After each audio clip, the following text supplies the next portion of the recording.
like to call this meeting to order, the Board of Education for the School District of Baraboo for Monday, December the 12th, 2016, with roll call. Mr. Cummings. Here. Mr. Coleman. Here. Mr. McNevin. Here. Mr. Meering is not with us. Ms. Riley. Here. Mr. Vedro. Here. And Vodak here. Continue with the pledge. The flag is to the right of the screen. I pledge allegiance to the flag of the United States of America and to the republic for which it stands, one nation, under God, indivisible, with liberty and justice for all. I would entertain a motion for the approval of the minutes of the last board meeting from November the 28th as printed. So moved. Second. Motion by Coleman, seconded by Cummings. Any discussion? Hearing none, those in favor, please signify by saying aye. Aye. Those opposed? Motion carried, minutes thus approved. Brings us then to correspondence. Included in your board packet from Dr. Miller was a correspondence in regards to the STEM grant that the district received. I don't have any correspondence and have not been made aware of any other board member correspondence, any other administrative correspondence. Brings us then to public viewpoints. Is there anyone here for public viewpoints tonight? Any public viewpoints? Any public viewpoints? Hearing none brings us then to item number 4, which is the resolution awarding the sale of $9.995 million general obligation school improvement bonds. And to walk us through that, Mr. Clark from R.W. Baird. Good evening. Thank you for accommodating me again on the agenda so I get to vote again tonight. We took bids this morning. We received 3 bids. If you open up to page 2, on the first portion of the referendum financing, and Northland Securities was the low bidder at 3.5477%. The actual final rate varied slightly because we moved some principal around once we received bids. So the final rate actually ended up being 3.5472%. We received 3 bids in total. And if you look at page 3, there's a summary of the issue. General obligation school improvement bonds, bonds going out next to 20 years and the long end of the financing. And that amount, the settlement date will be December 28th, 16. It's important that it settles in this calendar year to take advantage of the bank qualified status in 2016. Interest payments, first interest payment will be April 1, 17, and the call date will be April 1, 26. The rating was assigned from Moody's as an A1, which is a downgrade for the district. The district previously been a AA3. They cited the district's fund balance and the increased debt level as the main reasons for the decline. Now, the fund balance is actually higher than it was when we received the AA3, correct? Yeah, I mean, it's a bit of a frustration because your scorecard, which isn't your rating, but it's the basis at the start of the conversation, actually improved since the previous time. So the actual rating was a little disappointing in that regard. Your debt level, even though it is increasing because you passed the referendum, which is a great thing for the district and the community, went from low to average. So it's not like you're maxed out in debt. Your debt level is still average. So the outcome, there were several phone calls between myself and Moody's over a 3 or 4 day period of time. But typically, unless you bring something material new that wasn't part of the previous analysis, they don't change the rating. So we'll talk with the district about some options. Once we found out that they were going to drop the district to an A1, which again is a very solid rating. There's Can you elaborate on that just a little bit for the benefit of everyone? There's AAA, which is the highest rating. That is Elbrook, Middleton Cross Plains, those type of districts, Mequon, Thiensville. And again, and so there's only there's 5 of those in the state. Then there's the AA level, and there's 3 categories within that. And that AA1, AA2, AA3, and you were at the lowest level of the AA category. And that includes districts such as Appleton, Green Bay, Racine, those types, and some smaller districts as well. The smaller you are, the more reliant you are in your rating in terms of cash balances, your debt levels, those types of things. And that's why those two things were cited. Then after the AA, there's single A, A1, A2, A3, so it's the top of the A range, which again is considered investment grade. It's a good rating because again, there's 150 school districts in the state or so without a rating. So it's still a good place to be. It's just disappointing. Not so much that they changed, but the rationale they used for the change didn't seem consistent because you actually improved your cash balance this last year. And it will result in a higher interest rate. Well, yes, it will. One thing we did to mitigate it, as soon as we found out we qualified you for bond insurance. Bond insurance used to be quite popular before the financial crisis, and then the financial crisis, some of the bond insurance couldn't write checks that were good. So it kind of fell out of vogue, but they're coming back. So we got you qualified, and the winning bidder took advantage of that and included that in that. So that helps your overall rate, because not only you are committing to making the payments that if for some reason you wouldn't, the bond insurance would. There's a cost associated with it, but the premiums, the benefit outweigh the cost of the premiums. And again, the bidder included in their costs, they're paying for it. Now, how much it exactly helped you, I'm not sure, but they wouldn't have used it if they didn't feel it was to their advantage. So we got you qualified for bond insurance right away.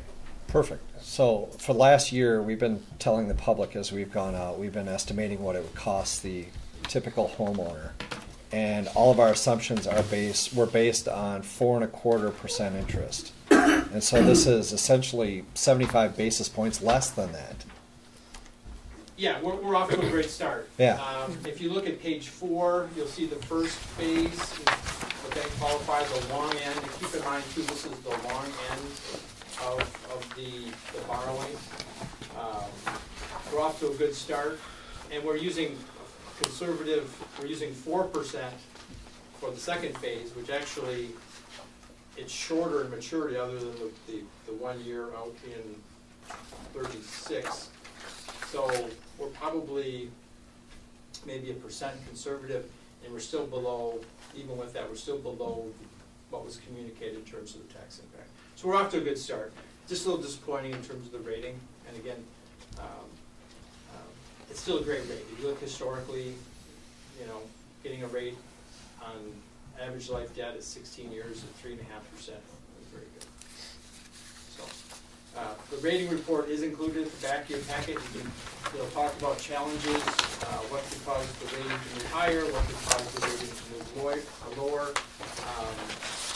But at this point, I think you're well situated with Moody's, at least at the A1 level.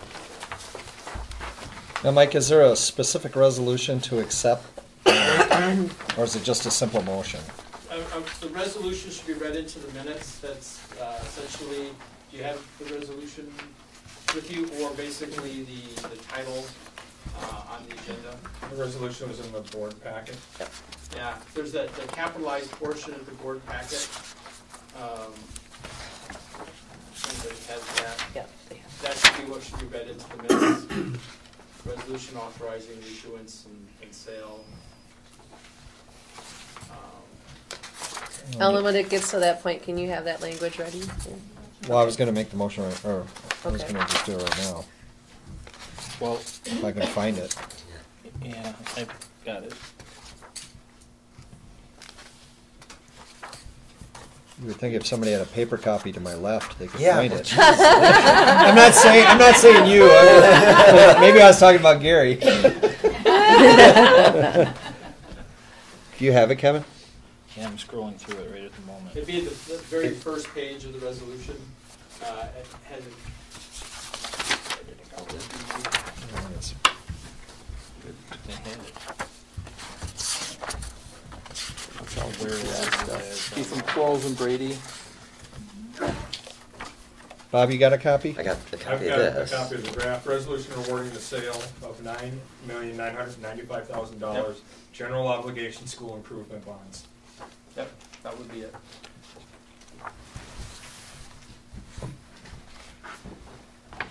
I move to award the sale of the $9,995,000 general obligation school improvement bonds to Northland Securities Inc. with a true interest cost of 3.5477.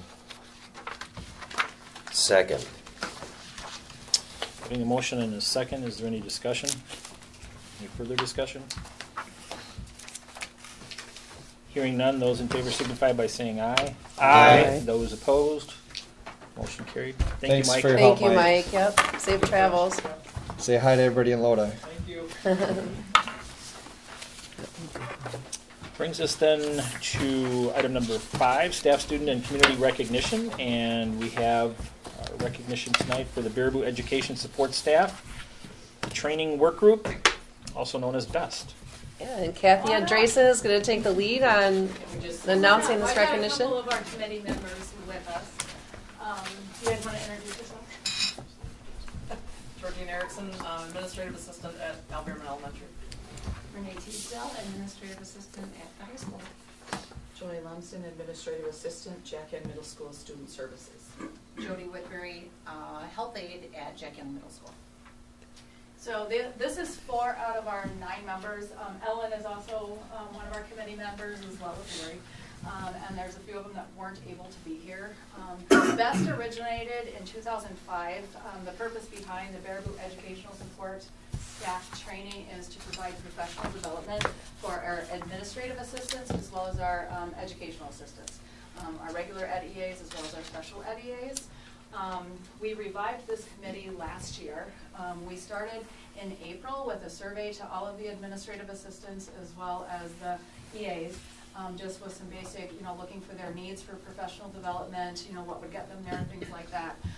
So based on the survey results, we decided to have paid professional development. We're doing something once a month for all of the administrative assistants and educational assistants. Sometimes we combine it and we have something for both groups together. Other times we'll separate it. I know like the administrative assistants had one on like calendar training just to, that Matt did. Educational assistants had some of the helping, the special needs kids. We had one on autism.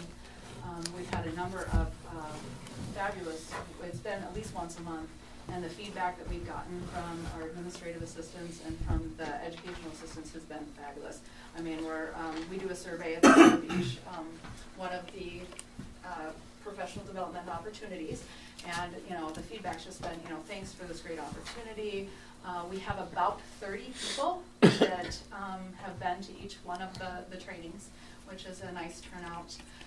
So our next step is we're looking at creating an alternative compensation model similar to the teacher model. So we're looking at creating a proposal for that to bring to you. So kind of tying our professional growth into the professional development for this group of support staff too. Any comments you ladies would like to make about how fun our time was together? And we've been meeting about once a month too to try to get things started. In a couple months we actually met twice. It's a nice group of here we've got more of our administrative assistants, but we do have a number of support or the special ed assistants as well as educational assistants on there. I would just get positive feedback from people that we work with. That it's nice to be able to get extra training and things that we're looking for. So, kind of good thing. I just want to say thank you, Kathy, for your leadership in this area. It's been really helpful to me. Georgine, you're my favorite on the team. Don't let anybody else know.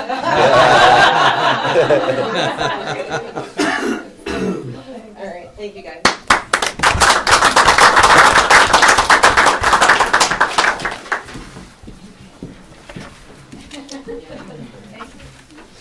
Brings us then to continuous school improvement under item number 6.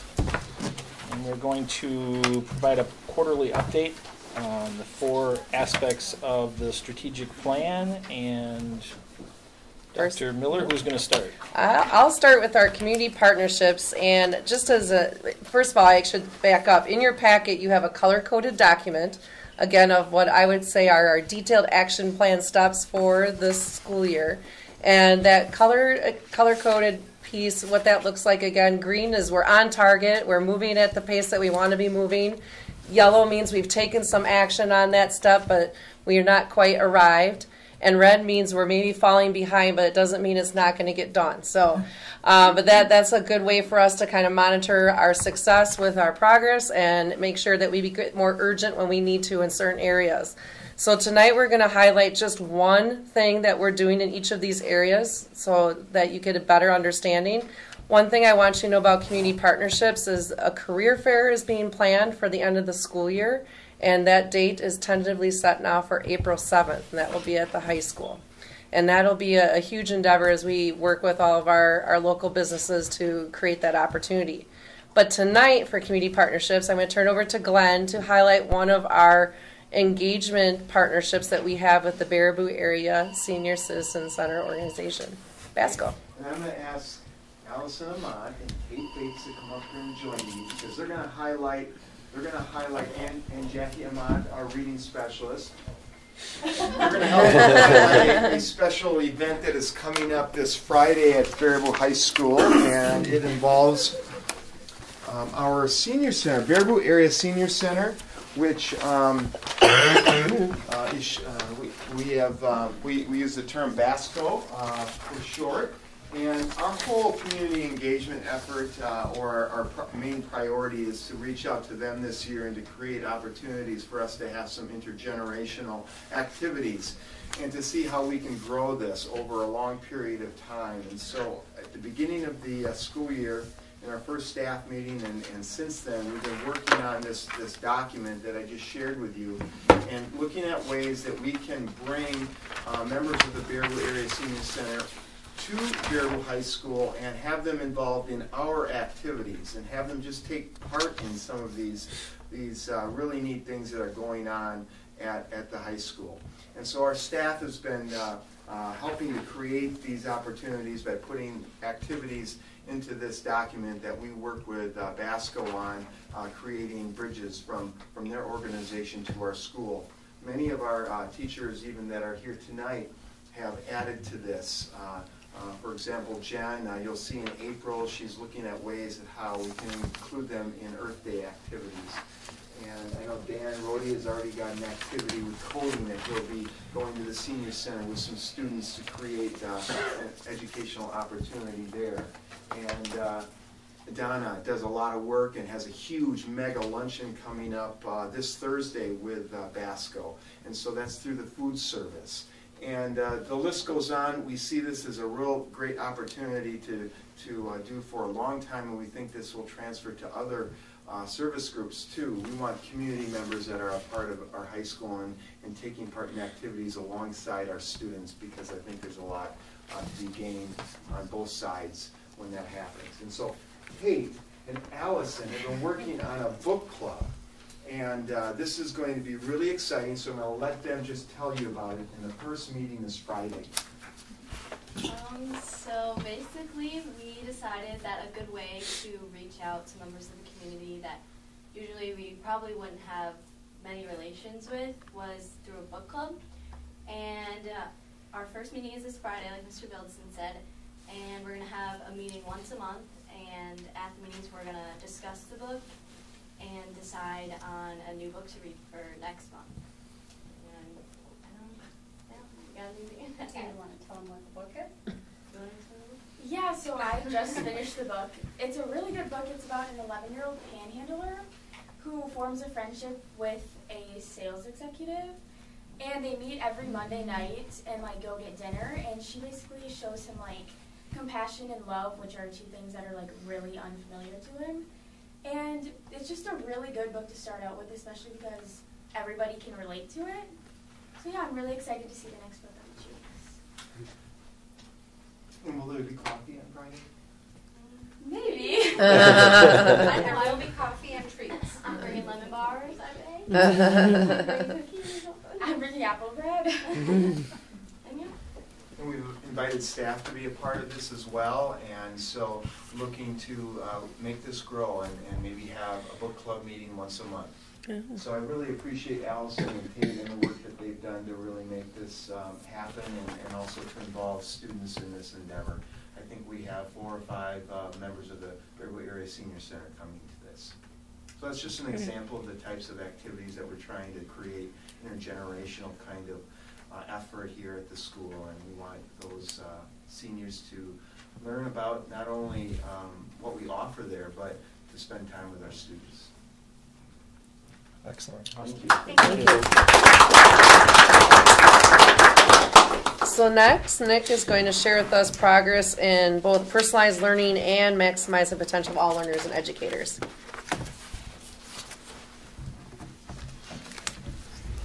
And while he's doing that, students are standing by. I feel so bad. You guys can all come up to these chairs, you know. You can come get comfortable. Mr. Rhodey, back there too. There's a chair up there for you. Yeah, there's plenty of chairs, you guys.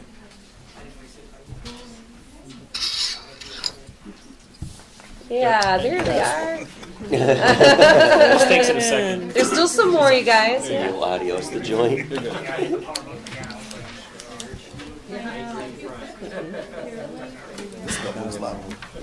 Yeah, you did it.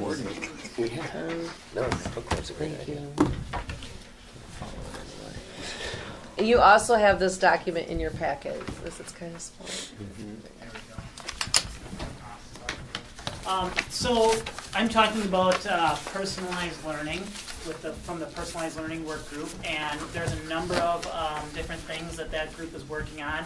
One area that we focused and tried to really clarify again was what does personalized learning mean and how do we get there? And I know from both my experiences as a teacher and as a principal, the thought of that could be quite daunting. So we tried to pull from the research and pull from various pieces of literature and say how can we really break that down for principals and staff and students and everybody. And so what we did is we worked together and we came up with 4 quadrants for methods of instruction.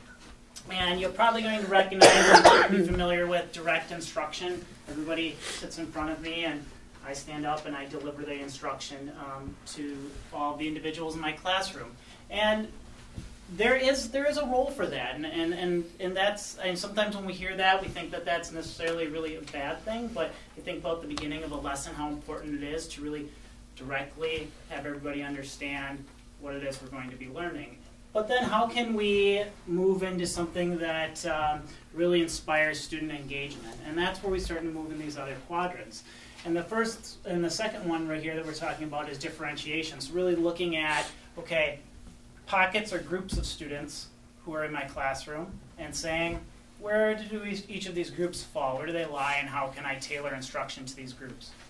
Maybe you're then moving over into individualization and saying, okay, how can I really look at each individual student and say, how can I tailor the learning experience for that individual?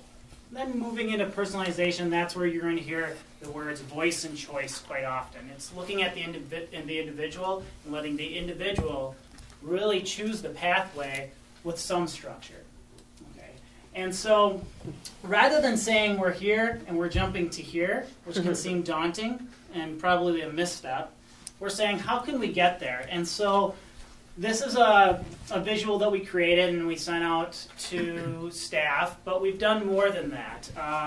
One thing that we've done is we've taken this and we've sent it out in a survey to staff, and so far 5 of our schools have taken the survey, and we hope to have our teachers finish that up here over the next week or so. And what the survey really asks is it's just a few simple questions that ask the teacher to say, hey, where do I feel my strength lies? If I feel my strength lies in direct instruction right now, then it lets us know that maybe we should tailor some professional development to help individuals see what it could be like to move into differentiation. Or if you're in differentiation, which coming from an elementary background with a lot of our teachers doing like a workshop model of looking at groups of students, how can we move into the individualization side? And so we're getting that data back, and we're going to be looking at that as a personalized learning work group actually tomorrow. afternoon is our group's going to be meeting. And we're going to be able to take that data back to the buildings then and say, okay, how can we start to tailor some professional development specifically towards the building level? And we have opportunities to do that through our teaching. We have, on some of our PLC days, we have like teaching buffets, and we can offer some options in each of these, so teachers can really say, hey, this is what I want to go learn more about. We have a number of our buildings who actually have personalized learning kind of subcommittees within their building that can use this data moving forward too. So that's just one of the pieces that we're working with personalized learning. And then I'll move into the next one, which is maximizing the potential of all educators. I'm going to talk a little bit about academic and career planning and career cruising. So academic and career planning is kind of the umbrella, and then career cruising is the software, the tool that we're utilizing to move forward with that. And currently, the bulk of the work with career cruising happens in happens in 6th grade, and we have a teacher, our STEM teacher in 6th grade, Stacy Parsons, is currently teaching a course to all 6th graders called Careers. And she introduces 6th graders to this software, and it's really wonderful, and I was playing with it this week as I finally was able to get in under the student account, and I was always in the administrator side, and it's just amazing the resource that it is. So she takes them in, and they do, in 6th grade, first section here, which is explore my interests. So they go in and they do a matchmaker, and they answer questions, and then it comes up with different career clusters that match their interests, right? And really it's all about helping kids see what's out there. I know back when I was in high school, I was either going to be a teacher or I was going to be a firefighter. My uncle was a firefighter, right? And my mom had a really close friend who was a teacher, and both those just, I didn't really know what else was out there. I'm glad with the choice that I made, but I just think about, what kids can be exposed to. And Dr. Miller walked into my office one day, and she wrote down a saying on my whiteboard. It's just, we need to help kids. If they're going to dream it, we have to help them see it. And this is part of that. Here's another piece that they do. They fill out a learning styles inventory. And it helps them to be able to see, okay, where do I fall as a learner? Am I visual learner, auditory, or tactile? And then teachers have access to this as well. So they can start to do a little bit of that personalization to see how it all flows together. They're able to go in and look at different career clusters, what's out there. So I was playing around with it a little bit today and just checking out what was all under this section. They can go into the education and, okay, I'm a student. I'm a 6th grader. I dream about going to UW-Madison one day. They can go into that university and be able to see what options do they have, how much does it cost, and there's a number of other different areas. Here's one. It's called Inspire, and it connects with local companies. And we're currently trying to build that capacity within the system right now, where they can go in there and they can ask questions to individuals at those local companies and set different various meetings up and things of that nature. And Inspire Madison Region is led by Jean Dahlhoff. So with career cruising right now, and you can definitely see how this can really maximize on the potential of a learner, what we're doing is we're trying to move beyond this. And our group is talking about, our students are exposed to this, they're getting the bulk of this in 6th grade. How can we start to move this out into our core areas? So we're trying to identify right now the different pieces that are in career cruising, and how can we identify things we'd like to see our 7th graders, 8th graders, 9th graders, 10th, 11th, 12th graders doing at various grade levels, and then how can we start to build that into what we're doing on a daily basis so they have exposure to see the options that they have out there. Okay. Thank you. Any questions for personalized learning or maximizing the potential of learners and educators? Then, next, don't turn it off. Next, Sean's going to give an update on modernized community campus.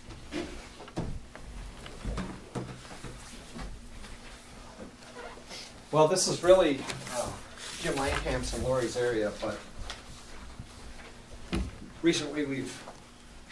Want me to be your clicker? You can be the. I can click it too. You can. It's fine. As you take a look at our big push, obviously was about Rhino. And this is a little presentation that we gave to the high school staff on Thursday. Okay, Glenn was kind enough to let us steal some of his staff time. Ended up being far longer than I thought it was going to be, but that's all right. Because what we want to do is make sure we make those connections as we start this process, because this is new to everybody. This is the largest investment that the community has ever made in education. We're very excited about that. We feel that the community is issuing a big thank you for the job that we do and rewarding us by a very large investment. It's twice as large as the last referendum, and it had even greater support than the last referendum. I'm going to jump ahead. So, since this is new to all of us, we want to make sure we continue to talk about this as we work through the process. We have a core planning team, that's the ad hoc committee of the board, Kevin, Mike, and myself. We have Dan, Lori, Glenn as part of that, and then we have EUA and CG Schmidt to sit down and discuss, and this was a couple of weeks ago, about the visioning process for what this is going to entail. We have gone out to the community, we have given a very defined expectations of what we would like to accomplish and what they would like to invest in. They have given us that feedback and voted and said, fine, we agree with what you're proposing. We are going to stick with that proposal. We're not going to deviate very far, so we're asking all staff to give us feedback, all board members to give us feedback. If there's something that they feel is in conjunction with that, they're really good ideas, we want to incorporate them. One staff member came up with a notion of the school store. Right now the school store is on the second floor of the high school, buried in a small, very, very small classroom. Maybe kind of a big closet is what you might call it. And Greg's done a fine job with that. There's nothing wrong with it. It is great. The problem is it can be outstanding if it is centrally located where everybody can see it, highly visible. Does something like that make sense? Is to incorporate within our design? Absolutely. Now, I've had parents come up to me and say, hey, can we just add on a little gym or a couple of basketball courts in the back with the money? And the answer is no, because that's not what we told the public we were going to do. We've also, Lori's invited a group to the visionary team. The visionary team is a larger circle, and that includes everybody that's directly affected within those departments that are going to see the investments. And so you'll see that team there. We gave a general discussion to the architects and the builders because we want them to be on the same page as us. We said it should be transformative. We want to make a huge difference in this building. We want it to be generational changes. It should have a wow factor to it. In other words, it really should be impressive and people should understand what Baraboo is about when we get it done. We want them to recognize what Baraboo is. Click. So the architects came to us and said, well, let's consider some of this. They said, let's go back, let's get away from the X's and O's and the square boxes and add-ons and all the different shades of the building that we're so familiar with, that we've been talking about for a year. And they said, let's talk about what Baraboo is. And we spent a lot of time talking about the geological context of who we are. We talked about the archaeological context and the things that make us important as Baraboo, as a community. The ecological and the human context. And We actually, told them the casino doesn't represent us, though. as we took a look at this, they said this very much represents us. We felt the casino was more representative of the Dells School District, but as they were going through it, they laid out the pictures for us. And they said, you've got all of these incredible things that define what Baraboo truly is. And you incorporate it into the design of your building, and you get, it's a building in the 60s, and it's a nice square building, or rectangle building. It's got brick in front, and that's it. So they're wondering what we would like to do, because there is a big change coming with the front. As you look to change a cafeteria from 330 people to 550 to accommodate that, there's going to be some exterior changes and a lot of interior changes. There's kind of 3 rules that they're looking at, and they're asking what our expectations are. You can match existing construction. In other words, we can provide you the same color brick, the same style, the same outline of the building. You can contrast or complement You can complement it, meaning it looks like it belongs, but it's slightly different. So, or you can contrast. And matching, of course, these look much nicer than the rectangle box we have, but you can match exactly what we have. You can complement it. As you see, that's what we did at East School in the last referendum. Although that is a different style of architecture, it's a little more modern, it does match East School very nicely. This was in addition to a different school, a different district. Or you can, instead of just complement, you can contrast and go with completely different building materials. A different element, a different look, a different style. The board and the Modernized Community Campus was saying, you know, we are here in the contrast area, we're in the complement area. It's all definitional, depending on what your version of contrast is versus, because this is what I envision when I think contrast. And so they're like, I said, no, we're still Baraboo, so we don't want to contrast to that point. And so through a lot of conversation with the architects, we started to bring out those ideas. We take a look at our priorities. The architects are asking a lot of questions about instructional priorities, the use of the spaces, tech ed, what is that curriculum going to be? Because there's no sense designing or building a space if it doesn't match the curriculum. Same with art, same with special ed, same with phy ed. All of those environments need to match the curriculum of who we are.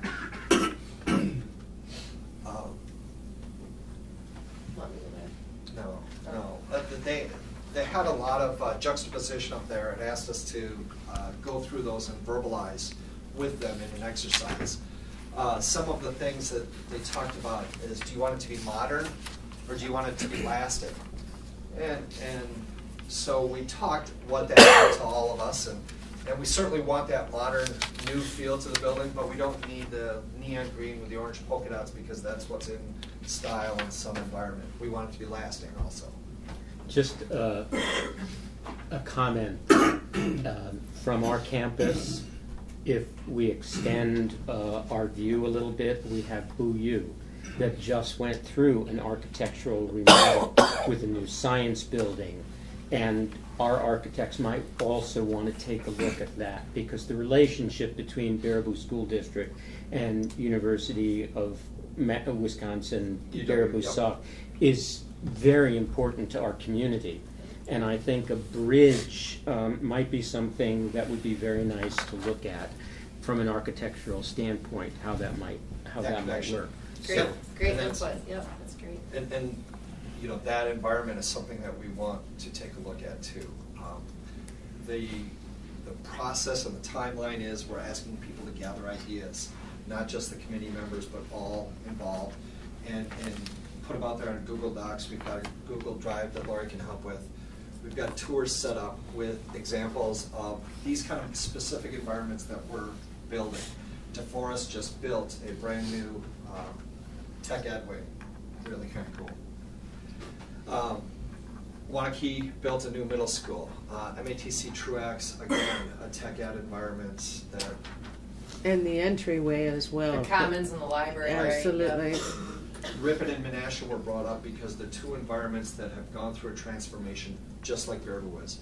Ripon had an old high school, middle school combination that C.G. Schmidt actually worked on and redid, and they said, you know, if you want to see a before and after, you really can't tell where the old Ripon is. And so there is a process to go out and take a look at the tours. We're working on building our patience, because I don't share how this is an enormous undertaking, and what I've learned in the process is that we have to take our time in the design process. We have to gather as much input and feedback as we can, because we don't want to narrow our options too quickly. The faster you decide things, the more you narrow your options for the final project to be. And besides that, since there is so much to design, we're only going to see about 25% of the project guesstimated done the first summer and about 75% done the second summer. And a lot of that is just working with staff and students to figure out how can we get access to this All building? right, so right now, that's where the conversation is at, is what would be essentially phase one of this construction and what will be phase two of the construction. Another thing here is the donation process and connecting with local contractors. One of the things that we've been working on with C.T. Schmidt, or Sarah Dunn from C.T. Schmidt, is there a way to create a venue for interested individuals out in the community to make donations if they want to any component of the revitalization of Baraboo High School. So we're working on some kind of communication for that. We're also working on a communication to make sure all of our local contractors know how to get involved and engaged in this process too. And we'll be structuring time for them to come in and meet with Eric Schmidt and talk about that process as well.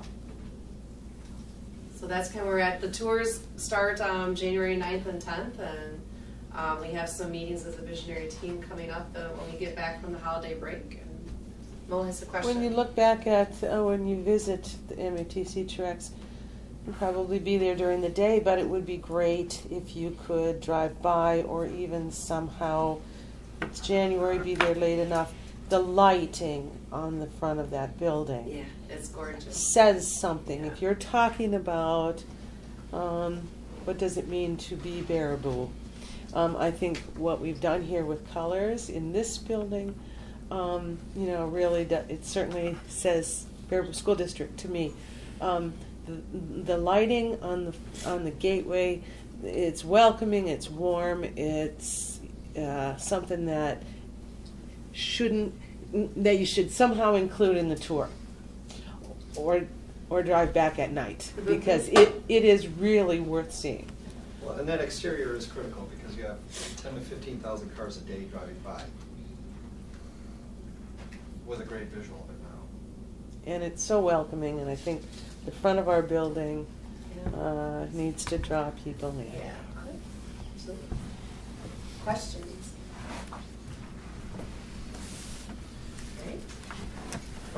Thank you. Brings us then to B under continuous school improvement, which is the 2017-18 course proposals. Mr. Carls? Yeah, I want to first thank a number of our teachers for being here tonight to answer any questions that the board would have regarding the new course proposals for next school year. You'll see those listed in your board packet. A number of them are indeed new courses. Some of them are simply updating or changing the prerequisites. Some of them are just a simple name change to more accurately reflect the current offering. And you will see that these course offerings just happen to be more heavily connected to the CTE or career and technical education this year. Thus, and specifically technology education, you have a nice flow chart, which is also in your board packet. So if you have any questions on those, I'm sure our team would be happy to answer them. Anybody have any questions? Thank you. We're going to act upon the request later in the agenda under the business. So thank you, Mr. Carls. Brings us then to reports, and we have first up, Dr. Miller is going to talk about the 2016-17 safety training and drills and our collaborative efforts that we've got ongoing. All right, so we continue to collaborate with our local safety officials, Chief Shaw through the City of Baraboo Police Department, Kevin Steve, who's our chief on the fire department, but also our city safety coordinator or manager, and then also Jeff Jelnick, who works through Sauk County. And so we collaborate with these three individuals quite often, and last year we focused quite a bit of our training efforts with the staff around reunification. In the event that our students have to evacuate from buildings, how we reunify them with their families or loved ones. And that's quite a process and well orchestrated by all three of those gentlemen. This year we decided we need to focus on the ALICE protocol itself and train all of our students and staff on that protocol. So we have begun those efforts with our leadership team. We actually did a drill here, and I alerted you about that, and we made sure everybody around us knew that there'd be gunshots in this building, so no one would call the police for real. And what we're doing is we're gearing up to do on Wednesday a full staff district-wide training in the afternoon with those 3 gentlemen on the Alice protocol, and then we'll be moving into the individual buildings to do drills later this spring with the students. And so we just wanted to make you aware as a board that these are the efforts that we're engaged in right now. When we get to March, we'll be sending out a mass communication to families along with a waiver for those families to indicate whether they do not want their student to participate in a drill. Obviously, the drills with the students look very different than they do with the adults. Right, so when we're practicing in this building and using gunshots, it would be very different with our students. And for example, in the elementary buildings, we wouldn't be doing gunshots and things like that. But it'll be age appropriate what those drills will look like. But what we want to do is make sure that our staff, our students understand that the lockdown process, that procedure, is no longer the procedure that is recommended. And so we're working with all of our staff and students to understand how to keep themselves the most safe in the event of a threat to the building. So that's what that is. And I'll be happy to answer any questions that you have about that. Okay. We're just really